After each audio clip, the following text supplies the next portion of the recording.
बिस्मिल्लाहिर्रहमानिर्रहीम। प्रोग्राम खरी बात के साथ मैं हूँ हमीद भुट्टो।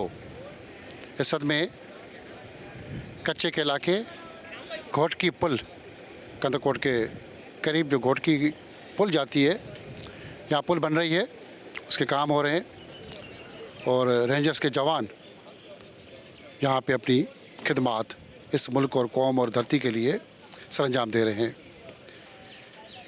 ईद के दिन, खुशियों के दिन पे भी आप ये मेरे साथ जवान देख रहे हैं जो अपनी घर की खुशियाँ, अपनी खुशियाँ, अपने माँ बाप की खुशियाँ, अपने बच्चों की, बीवियों की, अपनी औलाद की, सबकी खुशियाँ इस मुल्क और कौम, इस इलाके की खुशियों पे कुर्बान करके यहाँ ईद मना रहे हैं। और आज इस कच्चे के इलाके में खरी बात की टीम के साथ मैं भी इनसे ईद मिलने आया हूँ। ये जज्बा है पाकिस्तान का, इस कौम का, बहादुरी का। ये दिखाना चाहते हैं कि हम इन जवानों के साथ यकजहती इत्तेहाद के लिए आए हैं। इन्हीं की सरबुलंदी, इन्हीं की मुल्क की हिफाजत की जो खिदमत है, जिससे हम दहशतगर्दों, डाकुओं, धाड़ेलों, क्रिमिनल्स और मुल्क दुश्मन अनासर से बचते हैं। बहुत सारे मुल्क दुश्मन अनासर चाहते हैं कि इस मुल्क के अंदर क्राइम हो, दहशतगर्दी हो, डाकुओं का राज हो, मगर ये हमारे बाहिम्मत जवान, वो चाहे पाक फ़ौज हो, रेंजर्स हो, पुलिस हो, दीगर कानून नाफिज करने वाले इदारे हों, ये इस मुल्क और कौम की तरक्की के लिए शाना बशाना हमारे साथ खड़े हैं। आए पहले इनसे ईद मिलते हैं, फिर इनसे बात भी करते हैं। अस्सलाम वालेकुम, ईद मुबारक। वालेकुम अस्सलाम सर, आपको ईद मुबारक। खैर मुबारक।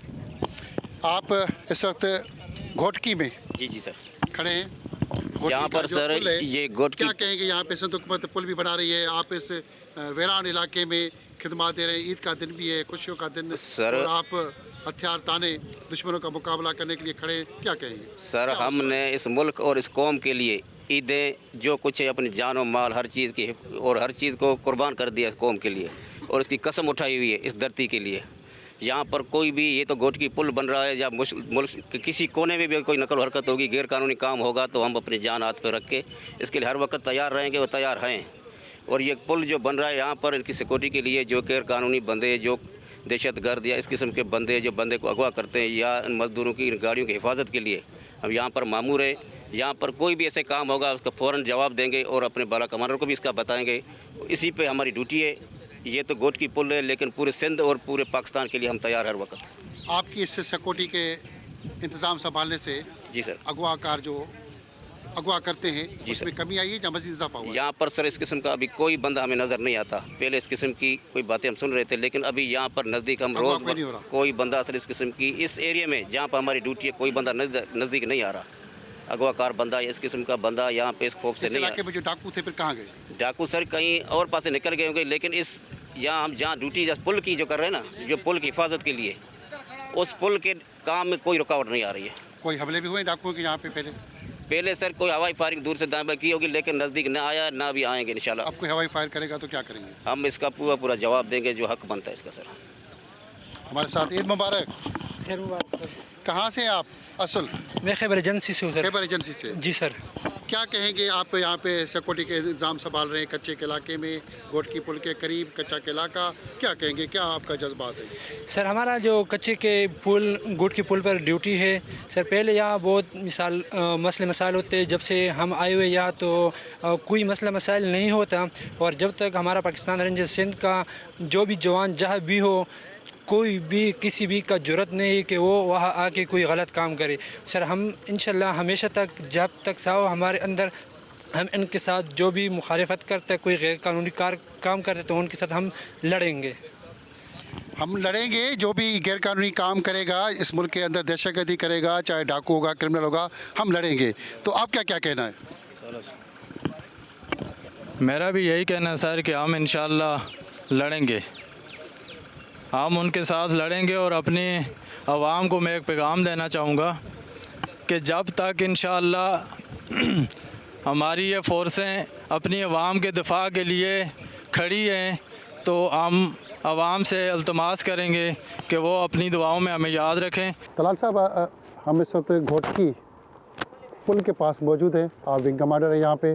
तो ये पुल बन रहा है, तो इसका क्या फ़ायदा यहाँ के इलाके वासियों को होगा और डाकू के खात्मे करने में इस पुल का क्या किरदार होगा?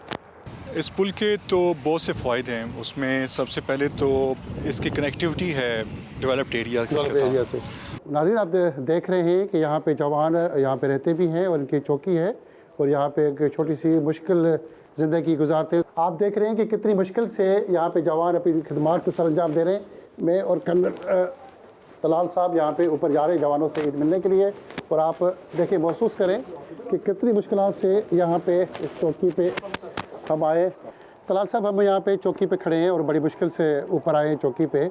घोटकी और कश्मोर के बीच में ये पुल नया बन रहा है। सिंध हुकूमत के अखराजात पे जैसे घोटकी और कश्मोर के लोग आपस में मिल जाएंगे और बड़ा ट्रेड का अच्छा निज़ाम होगा।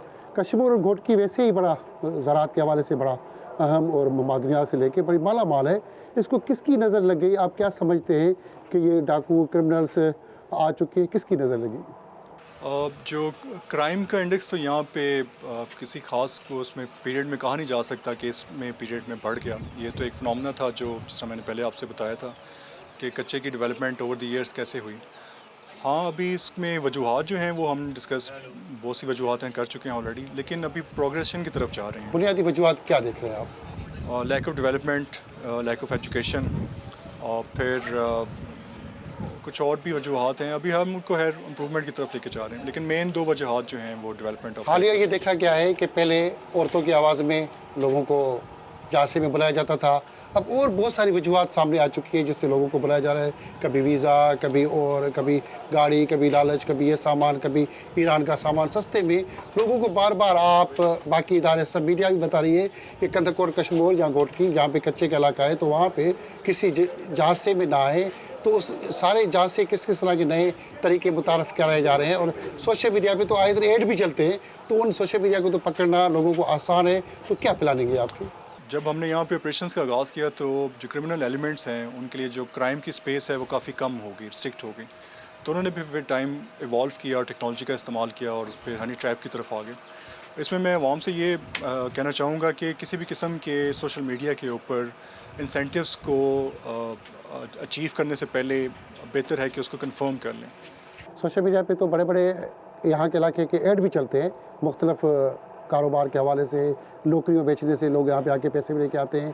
तो ये ऐड चला के सोशल मीडिया पे उनके पेजेस को पकड़ना तो आसान है साइबर क्राइम के थ्रू। तो फिर उसके बावजूद इतनी आपके वसाइल भी हैं, सोर्स भी हैं, फिर साइबर क्राइम इदारा भी है, तो उसके बावजूद वो लोग नहीं पकड़े जाते इनके सहूलत का, तो उसकी क्या वजह है? जो सोशल मीडिया वाली जो डोमेन है या साइबर डोमेन है, उसके ऊपर तो नेशनल लेवल पे काम किया जा रहा है। उसमें बहुत से काम हैं जो हो रहे हैं। हमारी डोमेन में जहाँ पे हम हैं, यहाँ पे हमारी डोमेन में होता है कि फ़िज़िकली किसी को हम ये इतनी अपॉर्चुनिटी प्रोवाइड ना करें कि वो ये क्राइम कर ले। तो इस सिलसिले में दो जो गैंग्स थे जो इस क्राइम में इन्वॉल्व थे उनको हमने बर्स्ट किया रिसेंटली। जैसे मैंने आपको पहले भी बताया, हमने काफ़ी जो हनी ट्रैप मुखवी थे उनको भी शर का जो जी मुबीन शर और जी और खादम भाइयों को जहाँ पे मारा गया। तो अभी हमने उनको फिर उसके अलावा जो बाकी गैंग्स हैं वो भी काफ़ी हद तक इस मामले में डेटर हो गए हैं। तो उसका नतीजा ये निकला कि पीरियड ऑफ लास्ट 3 मंथ्स कोई हनी ट्रैप का भी यहाँ पे इंसिडेंट रिपोर्ट नहीं हुआ। और आज ईद हम कर रहे हैं रेंजर्स के जवानों के साथ। रेंजर्स के जवान 51 विंग शाहबाज जो कच्चे के अंदर डाकू क्रिमिनल्स के खात्मे के लिए अपनी जानें कुर्बान करने से भी घबरा नहीं रहे, और बहुत सारे जवानों ने अपनी जानें हथेली पर रख के डाकुओं का खात्मा किया है। और कच्चे के अंदर डाकुओं का आस्ता आस्ता खात्मा जो हो रहा है उसमें पाकिस्तान रेंजर्स, पाक रेंजर्स के इन जवानों का बड़ा किरदार है। अपने माँ बाप, फैमिली, बच्चों से दूर होकर इन्होंने ईद मनाई है। कोई 4000 से ज़ायद शाहबाज रेंजर्स के जवानों ने कश्मीर डिस्ट्रिक्ट के अंदर सरहदों पे, वो चाहे पंजाब, बलूचिस्तान जहाँ भी बॉर्डर लग रहा है, तो वहाँ पे सरहदों पे इस कौम के लिए अपनी खुशियाँ कुर्बान की हैं। इस कंदक और कश्मीर में रहने वालों की खुशियों के लिए मस्जिदों पे, सब रोडों पे, रास्तों पे, दुकानों पे, कारोबारी मराकज़ पे इन्होंने अपनी ड्यूटी करके लोगों को तहफ़्फ़ुज़ दिया है, कोई डाकू या कोई क्रिमिनल आके किसी को नुकसान या अगवा ना कर सके। उन क्रिमिनल्स का खात्मा करने के लिए शाबाश रेंजर 51 विंग के जवान हौसलामंद हैं और आज उन्होंने ईद मिल के मनाई है, ईद की खुशियाँ मनाई है, बहुत सारी ईद की खुशियाँ आपको दिखाएंगे। ईद की नमाज मैंने उनके साथ पढ़ी है। तो ईद मुबारक मिर्ज़ा भाई, ईद मुबारक। ताले भाई आपके ईद मुबारक, ईद मुबारक आप सबको, ईद मुबारक, ईद मुबारक, ईद मुबारक, ईद मुबारक। फयाज भाई ईद मुबारक, दानियाल भाई ईद मुबारक, ईद मुबारक। जैन भाई आपको ईद मुबारक, इमरान भाई मुबारक मुबारक, खलील भाई ईद मुबारक आप सबको, नज़ीर भाई ईद मुबारक, साबिर भाई ईद मुबारक, ईद मुबारक आप सबको, ईद मुबारक। ताले भाई ईद मुबारक के साथ साथ आपके जवान सब ने ईद मिलके मनाई है। मैं भी यहाँ पे कदरकोट में आपके साथ मौजूद हूँ। कौन सा जज्बा है कि जान हथेली पे रख के डाकुओं के खात्मे के लिए अपने बीवी बच्चों को छोड़ के माँ बाप से दूर यहाँ पे सिर्फ क्रिमिनल्स का खात्मा करना है, पाकिस्तान का तहफ़्फ़ुज़ करना है और पाकिस्तान का दिफा करना है, ये कौन सा जज्बा है? हमीद भाई थैंक यू सो मच। सबसे पहले आपको भी बहुत बहुत ईद मुबारक। खैर मुबारक। आप आज के इस पुरसरत मौके पर यहाँ आए हमारे पास कंदकोट में इतनी दूर। जज्बे की जहाँ तक आपने बात की है तो ये पैट्रियटिज़म है, हुब्बुल वतनी का एक जज्बा है। ये बेसिक ट्रेनिंग से लेके एक हमारे अंदर वो चीज़ डाल दी जाती है, हुब्बुल वतनी कि सबसे पहले मुल्क है, सबसे पहले बाकी सब कुछ बात नहीं है, सबसे पहले पाकिस्तान है।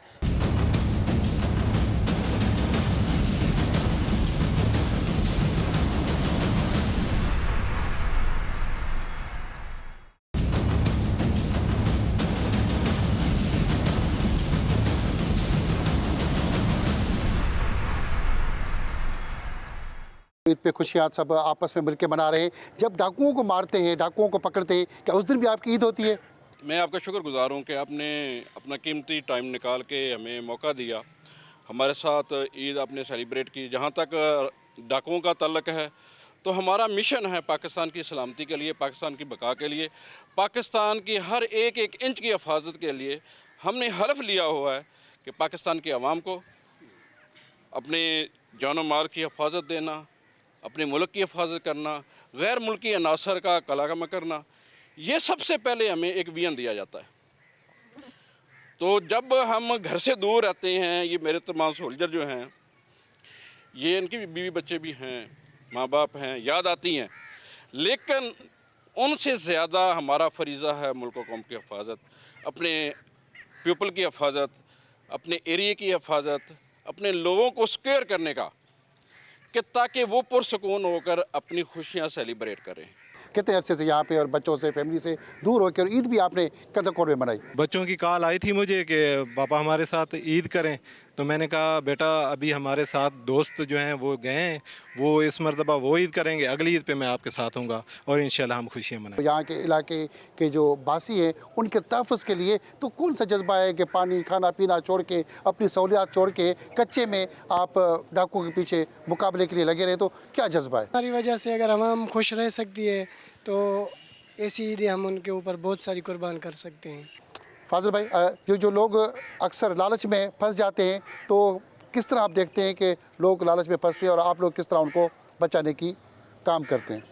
सर जी, जब ये जो डाकू हैं लोगों को मुख्तलिफ़ किस्म के फ़ोने करके अगवा बराए तावान वगैरह सोशल मीडिया के ज़रिए उनको फ़ोने करके यहाँ बुलाते हैं, फिर उनको कैप्चर करते हैं, तो फिर हमें ख़बर मिल जाती है, तो यहाँ से हम क्विकली यहाँ से मूव करते हैं और उनको जो उनके पास हमारा बंदा होता है, जो भी हमारा जो शहरी होता है, उसको जो है हम रिकवर करने के लिए पूरे अल्फ़े के यहाँ से लेकर जाते हैं और उनका डट के मुकाबला करके जो भी हमारा मुहिब वतन शहरी है जो उनके जाल में फंसा हुआ है, उनको मुकम्मल तौर पर बाजियाब करा के हम वापस अपने ले आते हैं और उनके घर वालों को हवाले करते हैं।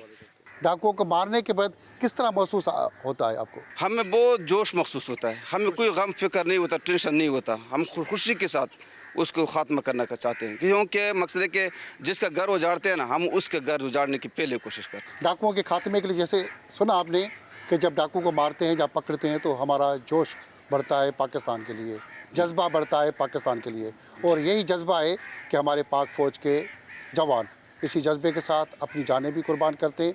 दर्जनों पाक फ़ौज के रेंजर्स के पुलिस के और दीगर कानून नफज करने वाले इदारों के जवानों ने अपनी कुर्बानियाँ जानों की दी हैं और अपनी जान का नजराना दे के इस मुल्क की दिफा के लिए हमेशा आगे आगे रहें और क्रिमिनल्स के खात्मे के लिए सारे जवान तंदुरुस्ती के साथ अपनी बीमारियां, अपनी मुसीबत, अपनी परेशानियां छोड़ के इस मुल्क की खुशी के खातिर अपनी ईद की खुशियों से लेके सारी खुशियों को छोड़ के सिर्फ पाकिस्तान की खुशी के लिए सब खड़े। पाकिस्तान जिंदाबाद।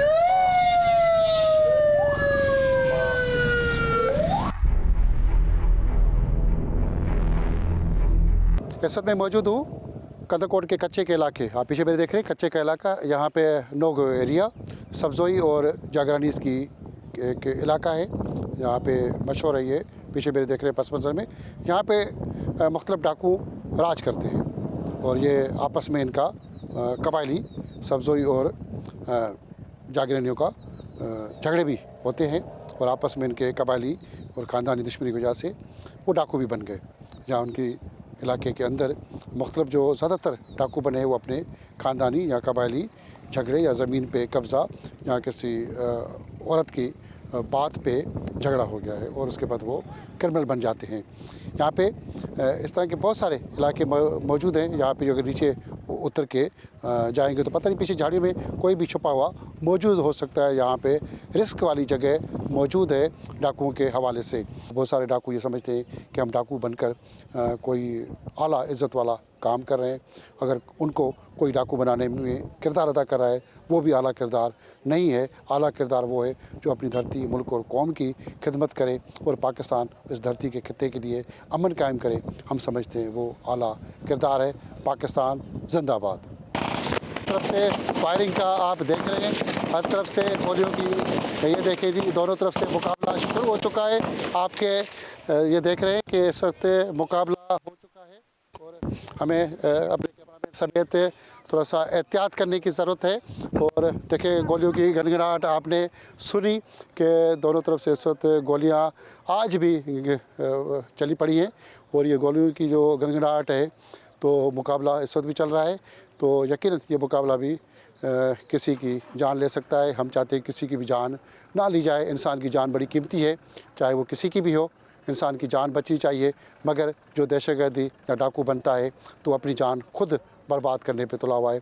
आएँ अच्छा शहरी बन के सरेंडर करें। डाकू को भी चाहिए कि सरेंडर करें, इस अदलिया के पास, अदालत के पास अपने आप को पेश करके कानून के कटघरे में ला के परमन तरीके से अपने ख़ानदान और बाकी लोगों की ज़िंदगियाँ बचाएं। और जो शौकिया डाकू बनने के चक्कर में वो अपनी और ख़ानदान की ज़िंदगियाँ बर्बाद कर रहे हैं। आए मिलकर पाकिस्तान के तहफ़्फ़ुज़ और पाकिस्तान की दिफा के लिए लड़ें, वही हमारी कामयाबी होगी। पाकिस्तान जिंदाबाद। मुख्तलिफ़ ठिकाने हैं जिनको आस्ता आस्ता रेंजर्स के जवान बड़ी हिम्मत और जवानमर्दी के साथ ख़ात्मा करते जा रहे हैं और हालिया ही बहुत सारे डाकुओं का मलियामेट किया गया है। इस वक्त में दोदा पोस्ट पे मौजूद हूँ। ये देखिए गोलियों की गनगनाहट, गोलियों को ये देखिए जवान अपना मुकाबले के लिए खड़े हो गए और दो बदू मुकाबले क्या देखें आप। इस वक्त मैं ऐसे एक जवान के साथ मौजूद हूँ। क्या नाम है आपका? मेरा नाम फजलुर रहमान है। फजलुर रहमान, ये क्या मुकाबला है दोदा पोस्ट? ये सर यहाँ पे जो है सामने जो आप मेरे सामने आपको एरिया गोलियाँ चल रही थी, यहाँ पे जो फायर चल रहा है, यहाँ दो ग्रुप हैं, जाकरानी और सब्जोई के नाम से। जखरे सब्जोई जी, ये जो है डाकू ग्रुप है। तो ये लोगों को अगवा करके यहाँ पे लेके आते हैं। सामने हाँ, इनका यहाँ पे रिहाइश गाह है, यहाँ पे लेके आते हैं उन लोगों को। नहीं जाते, यहीं से फायरिंग जाते भी हैं, एडवांस अंदर भी जाते हैं, यहाँ से भी उनको मुख्तलिफ तरीके से। जी, उनके मुकाबले में हम डट के यहाँ से उनका भरपूर जवाब दे रहे हैं इंशाल्लाह। जी, मुकाबला अल्हम्दुलिल्लाह हो रहा है। यकीनन यहाँ पे भी पहले भी जी बहुत अरसे से, तकरीबन 1 साल से यहाँ पे चल रहे हैं। आपने यहाँ पे मारे भी हैं? बिल्कुल, बहुत मारे, 1 साल से ये चल रहे हैं मुसलसल और उनको भरपूर हम जवाब दे रहे हैं। जिस तरह रेंजर्स के जवान यहाँ पे कंदकोट कश्मीर में, घोटकी में, बाकी सब जगह क्रिमिनल्स के खात्मे के लिए फ़ाइट कर रहे हैं और सफ़े अवल मैदान पे स्ट्रगल कर रहे हैं। आपकी जदोजहद को सलाम हो। तो पाकिस्तान रेंजर्स के लिए क्या कहेंगे आप? पाकिस्तान रेंजर के लिए कि ये वो बढ़ चढ़ के अपनी ड्यूटी सारे अंजाम देते और डाकुओं के ख़िलाफ़ लड़ाई करते इंशाल्लाह। देखिए यहाँ पे जाना भी कितना मुश्किल है और मिट्टी है, यहाँ पे पहुँचना भी इतना आसान काम नहीं है और ये अपनी मिट्टी की तरह एक सरहद बना के बैठे। अभी भी गोलियाँ। क्या नाम है आपका? अस्सलाम वालेकुम, मेरा नाम है नकीबुल्ला। ईद मुबारक आपको। खैर मुबारक आपको। अभी आप डाकुओं का मुकाबला कर रहे थे, गोलियां बरसा रहे थे, सामने से गोली आ रही थी, ये गोली आपको भी लग सकती थी। आप तो मुकाबला करके डाकुओं का हमेशा खात्मा करने के लिए सफ़े अव्वल दस्ते में खड़े हैं, तो क्या जज्बात हैं आपके? हमारा तो इंशाल्लाह पहला जज्बात है कि हम मुसलमान हैं और इंशाल्लाह कलमा भी पड़ा हुआ है, और इसके बाद जो है ना इसके खिलाफ हम जंग लड़े। गोलियां भी आप देख रहे हैं कि कितना ढेर जमा हो गया है, और नीचे सब गोलियों के जो खोल आपको ये देखें नज़र आ रहे होंगे, जो गर्म अभी भी मेरे हाथ को गर्म आ रहे हैं। ये गोलियों के खोल देखें, ये इन क्रिमिनल्स के खिलाफ बरसाई गई हैं। जो हमारे सिंध के और पाकिस्तान के जो रेंजर्स के जवान हैं, ये अपने हौसला बुलंद करके यहाँ पे कश्मीर कंदकोट में और बाकी गोट की शिकारपुर हर जगह कच्चे के इलाके में इन डाकुओं के खिलाफ अपने महाज पे, पहले महाज पे खड़े हैं और अपनी सारी खुशियाँ कुर्बान करके यहाँ पे लड़ रहे हैं। तो कैसा महसूस करते हैं डाकुओं के खिलाफ? इनको हम छोड़ेंगे नहीं, ईद वाले दिन भी इंशाल्लाह हम इनका मुकाबला कर रहे हैं और आगे भी करते रहेंगे इंशाल्लाह। आप सबकी जो कुर्बानी है वो पाकिस्तान के लिए कामयाबी का सबब है। आज खरी बात में इन नौजवानों का जो हौसला है, बुलंद हौसला, और पाकिस्तान के लिए किस तरह लड़ रहे हैं, चाहे वो कच्चा हो, पक्का हो, पाकिस्तान का बॉर्डर हो और पाकिस्तान के अंदर दहशतगर्दी की कोई लहर हो, कहीं भी क्रिमिनल हो, उनके खिलाफ रेंजर्स सिर्फ अव्वल दस्ते की तरह लड़ रही है और पाक फौज भी वहाँ पर अपना किरदार अदा करे। देखिए अभी दोबारा आपने देखा कि गोलियों की गड़गड़ाहट, ऊपर से गोलियाँ बरसाई जा रही हैं। अभी भी आप दोबारा देख रहे हैं कि गोलियों की गनगनाहट फिर दोबारा ऊपर से बरस रही हैं। हम उसी एरिया में, कच्चे के इलाके में जहाँ पे डाकू मौजूद हैं, अभी भी सामने बिल्कुल वहाँ पे मौजूद है। तो आपने देखा कि गोलियाँ दोनों तरफ से आ रही हैं और यकीनन डाकुओं की गोलियां कम हो जाएंगी और रेंजर्स की गोलियां कभी भी कम नहीं होंगी, क्योंकि इन डाकुओं का खात्मा करके पाकिस्तान की रेंजर्स, पाकिस्तान की फ़ौज, बाकी इदारे, पुलिस सब मिलकर इस जो नासूर है कच्चे के अंदर, जो सिंध के लिए बदनामी का सबब बना है, उसका खात्मा होगा। चाहे जो क्रिमिनल है, अगर क्रिमिनल किसी वजह से क्रिमिनल बना है तो वो अदालत में पेश होकर अपने उन मामलात को साफ़ करके अपने क्रिमिनल रिकॉर्ड को ख़त्म करे और इस पाकिस्तान का अच्छा शहरी बने, तो तभी पाकिस्तान तरक्की करेगा।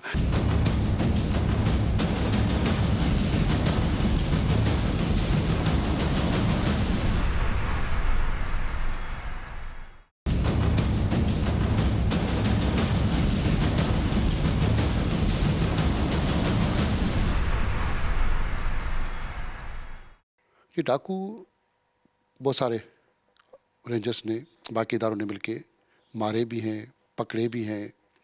क्या वजह है कि इस इलाके में डाकुओं ने थोड़े से लोग हैं वो जो जाहिल भी हैं, अनपढ़ भी हैं, क्यों उनका मुकम्मल खात्मा नहीं कर सके और वो जन्म क्यों लेते जा रहे हैं? डाकुओं का यहाँ पे जो होना है वो आज का फिनोमेना नहीं है, वो काफ़ी अरसे से है और उसके अगेंस्ट हिस्ट्री में भी काफ़ी ऑपरेशंस हो चुके हैं। कलर साहब, ये जो ख़वातीन है बड़े मोहब्बत के, इश्क के, जान से दे के कराची से, हैदराबाद से, कश्मीर के डिस्ट्रिक्ट में लोगों को घेर के लाती है, ये कैसे इतना बड़ा इश्क करती है और हमारे लोग इश्क में आ जाते हैं?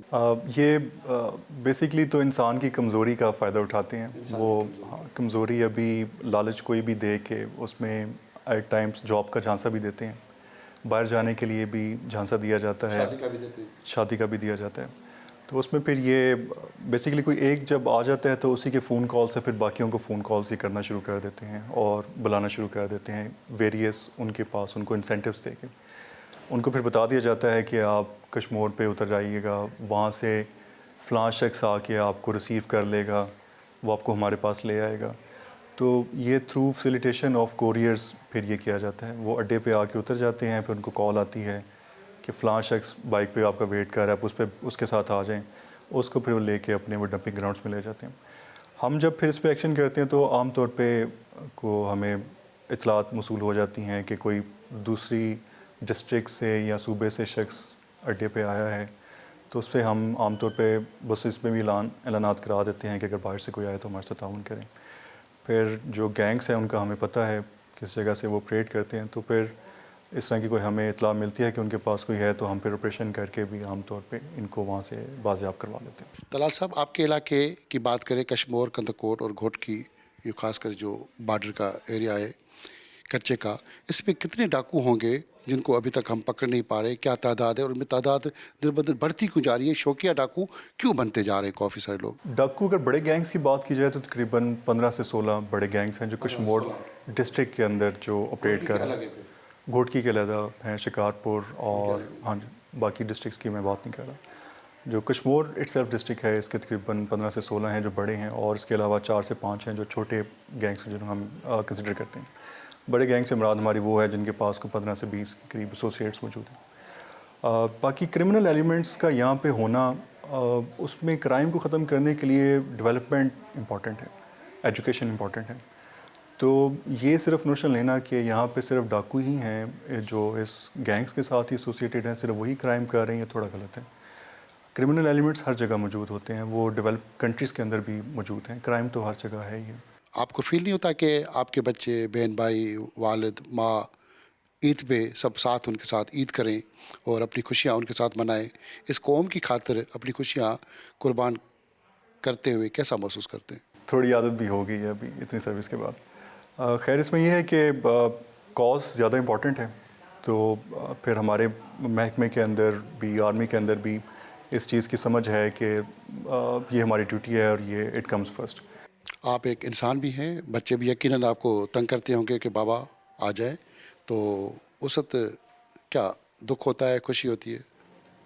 बस मिक्स फीलिंग होती है। हमने देखा कि आप बहुत सारे जो आपके साथी हैं, जवान, सब मिलके यहाँ पे ईद मना रहे हैं, खाना पका रहे हैं, हलवे पक रहे हैं, बहुत सारी चीज़ें। ये सब किस तरह का ट्रेंड है कि सब खुद पका रहे हैं, आपस में एक फैमिली की तरह खुशी मनाई जा रही है, तो ये कैसा जज्बा है? ये हम जिस तरह कहते हैं कि हमारी यूनिट हमारा घर होता है, क्योंकि हम ज़्यादातर गमी खुशी में एक दूसरे के साथ ही होते हैं। तो जब ईद यहाँ पे है, करनी है तो अच्छे तरीके से कर लें, तो फिर हम कुछ इस तरह से अपनी एक्टिविटीज़ प्लान कर लेते हैं जिसमें हमारा एक अच्छा टाइम गुजर जाए और हमें उस तरह से महसूस ना हो कि हम घर से दूर हैं। कंदकोट में बड़ा खाना, शहबाज विंग 51 के विंग कमांडर कर्नल तलाल हमारे साथ मौजूद है, जो आप देख रहे हैं कि ईद के दिन मुख्तलिफ जवानों के साथ ईद मिल रहे हैं और यहाँ पर बड़े खाने का एहतमाम किया गया है।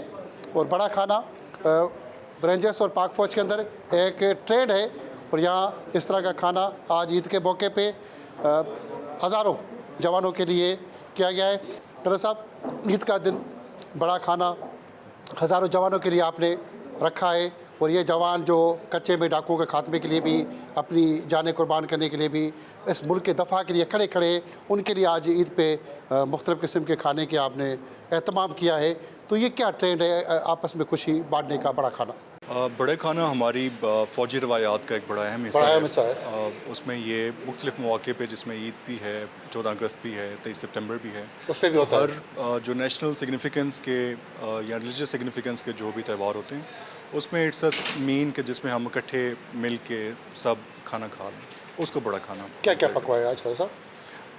चावल ज़्यादा पसंद है। चावल आपको पसंद है? लोगों को भी ज़्यादा चावल ही पसंद। चावल है माशाल्लाह, बिरयानी है और रायता भी है, बिरयानी भी है और माशाल्लाह कौरमे की ज़बरदस्त किस्म की खुशबू भी आ रही है कर्नल साहब माशाल्लाह। और कौरमे की देखें कितनी खुशबू है, एक छोटे से इलाके में जिसको हम कहते हैं कच्चा, और कच्चे के इलाके में भी कौरमे की खुशबू, रायता, रोटी और मीठा। ईद के दिन और यकीनन इस खुशी के मौके पे इस तरह के जो खाने कौन पकाता है? कुक स्टाफ हैं। कुक स्टाफ है। आपको ये पकाना आता है कर्नल साहब? कभी ट्राई नहीं किया। क्यों? ज़रूरत भाभी को पका के कुछ खिलाया? कभी क्या फरमाइश करेगी तो फरमाइश नहीं है। बाकी का यहाँ पे हमारे जवान कुछ पकाते हैं खुद खाना? जी क्यों? कौन कौन पकाता है? आसिम बहुत अच्छा खाना पका लेता है। आसिम पकाता है। आप क्या पकाते हैं फिर? हलवा पकाते हैं। पर आज हलवा किसने ज़्यादा खाया है? असगर ने ज़्यादा खाया। अल्लाह अकबर, अल्लाह अकबर, जिंदाबाद, फायदाबाद। हमारे साथ कश्मीर के SSP ज़ुबैर शेख साहब मौजूद हैं। ज़ुबैर भाई मेहरबानी, और आपको ईद मुबारक। आप सब पे जवानों को ईद मुबारक के आज हमारे साथ इस ईद के मौके पे मौजूद है। पाक रेंजर्स, आप पुलिस मुसलसल क्रिमिनल्स के ख़िलाफ़ ऑपरेशन भी कर रही है, ऑपरेशन भी हो रहा है, डाकू मारे भी जा रहे हैं, डाकू बढ़ते भी जा रहे हैं। क्या वजह है उसकी कि डाकू का मुकम्मल खात्मा पुलिस और बाकी इदारे मिलकर भी नहीं कर पा रहे? कमी कोताही किसकी है? बिस्मिल्लाहिर्रहमानिर्रहीम। बिल्कुल एक ऑपरेशन है, ये कंटिन्यूस ऑपरेशन है जो हमारा चलता रहता है। जो आप बात करें कि डकैत बढ़ते जा रहे हैं, नहीं, ऐसी बात नहीं है। अगर आप कश्मीर को देखें, कश्मीर एक डिफरेंट है। इसमें एक लॉन्ग लाइन 72 किलोमीटर्स की कच्चे की आती है, उस पर काफ़ी हमारे गैंग्स बैठे हुए हैं। तो एक कंटिन्यूस ऑपरेशन है जो उनके ख़िलाफ़ चल रहा है। एज़ ऑफ नाउ रेंजर्स के साथ, पुलिस के साथ हम मिल के एक ऑपरेशन किया हुआ है जिसमें हमने कंटिन्यूसली पहले शहरों के ख़िलाफ़, फिर तेगानियों के ख़िलाफ़, फिर इधर और फिर अभी जमाल की साइड पे हमने काफ़ी कंटिन्यूस ऑपरेशंस किए हुए जिनमें हमें काफ़ी सक्सेसेस मिली हुई हैं। निस्बतन आप एक चीज़ देखेंगे तो क्राइम आपका कंट्रोल हुआ हुआ है। Kidnappings on the main highway आपकी कंट्रोल हुई हैं। कामयाबी हैं, बट इंशाल्लाह और कोशिश है, भरपूर कोशिश है कि इसको कंटिन्यू रखा जाए। अक्सर डाकू की तरफ मुख्तलिफ सोशल मीडिया पे जो वीडियो वायरल होती है वो पुलिस पे इल्ज़ाम लगाते हैं कि हमें डाकू करने में पुलिस का बड़ा हाथ है। इस इल्ज़ाम को किस तरह देखते हैं? इस तरह की कोई बात नहीं है। ऑब्वियसली इनकी ग्रीवेंसेस हैं, इनकी अपनी लड़ाइयाँ हैं, जो लड़ाइयाँ झगड़े चल रहे हैं। बनस्बत उस लड़ाई झगड़े के बाद ये काफ़ी लोग कच्चे में शिफ्ट हो जाते हैं, जो कन्वर्ट हो जाते हैं। इस तरह के कोई एग्जांपल्स रहे हैं, कुछ अपनी उस पे चल रहे हैं चीज़ों पे। जो थाने का अमला होता है वो अपने इलाके के हर अच्छे बुरे आदमी की पहचान होती है। आपके हर इलाके में थाना मौजूद है, थाना कल्चर। क्या आप उससे मुतमिन हैं कि वो थाना कल्चर के लोग ही क्या मलूस हैं, उन तक रिपोर्ट मिल जाती है, भाग जाते हैं, छुप जाते हैं? कौन मलूस है जहाँ के और मुखबर हैं, तो फिर वो नेटवर्क का तोड़ क्यों नहीं हो पा रहा? जो आपने बात की कि दाई होती हैं, बिल्कुल मैं कहता हूँ उनको चीज़ें पता होती हैं। हमें रास्ते भी पता होते हैं, चीज़ें काफ़ी पता होती हैं। जो आपने पास में सुनी होगी एम्बुश पार्टीज़ लेटी गई हैं, उसमें मुकाबले हुए हैं, वो इसी इन्फॉर्मेशन पे होती हैं। कभी क्रॉसिंग्स होती हैं तो हमें बिल्कुल इन्फॉर्मेशन आती है जिस पे हमारे मुकाबले होते हैं। आपके इलाके में खास करके डाकुओं के पीछे बहुत सारे सरदारों पे भी इल्ज़ाम लगता है कि सरदार उनकी सरपरस्ती करते हैं और मुख्तलिफ उनकी बरादरियों के रहनुमाई भी करते हैं और पॉलिटिकल सोर्स भी उनके मौजूद हैं। उसको किस तरह फेस करते रहते हैं आप सरदारों को, पॉलिटिकल शख्सियात को? मेरा ये सेकंड टेन्योर है यहाँ पे। पहले मैंने 22 में किया था, फिर 25 में अभी कर रहा हूँ। इस तरह की कोई बात नहीं है, क्योंकि जितने भी मैंने ऑपरेशंस किए हैं, जितने मुकाबले हुए हैं, ओपन हार्टेड सपोर्ट हमें मिली, ओपन हार्टेड हमें काम करने दिया गया है। आप समेत बहुत सारे पहले भी यहाँ पे SSP रहे, वो सोशल मीडिया के टार्जन थे कि बस हम डाकुओं का खात्मा कर देंगे और बड़ी बड़ी दावा सोशल मीडिया पे रोज़ उनकी होती थी। आप भी आए, खामोशी से अपना काम कर रहे हैं। उन टार्जन्स ने क्या किया?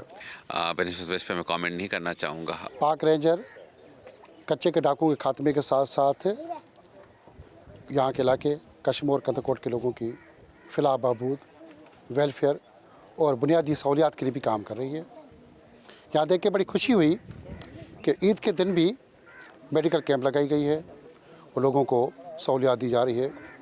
और महीने में 2 से 3 बार पाकिस्तान रेंजर्स कश्मीर कंदकोट की जानिब से 51 विंग की जानिब से मेडिकल कैंप लगाई जाती है। आप ये देख रहे हैं, मेरे साथ कर्नल तलाल भी मौजूद हैं।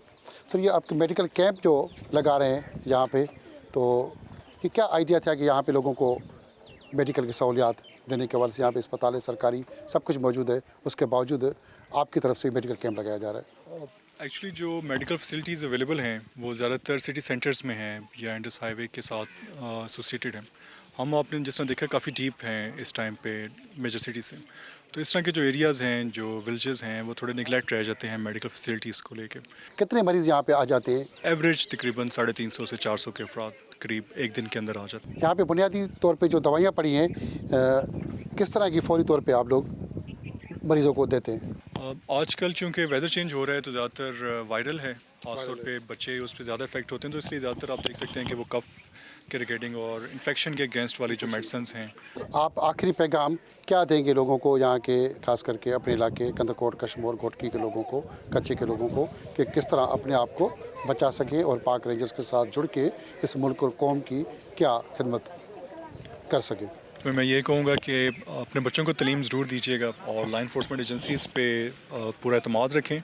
और मायूसी काफ़ी लोग फैला रहे हैं, तो इतने सोशल मीडिया पे जो मायूसी या डिस्पेंडेंसी फैलाई जा रही है उस पर ज़्यादा हीट ना पे करें।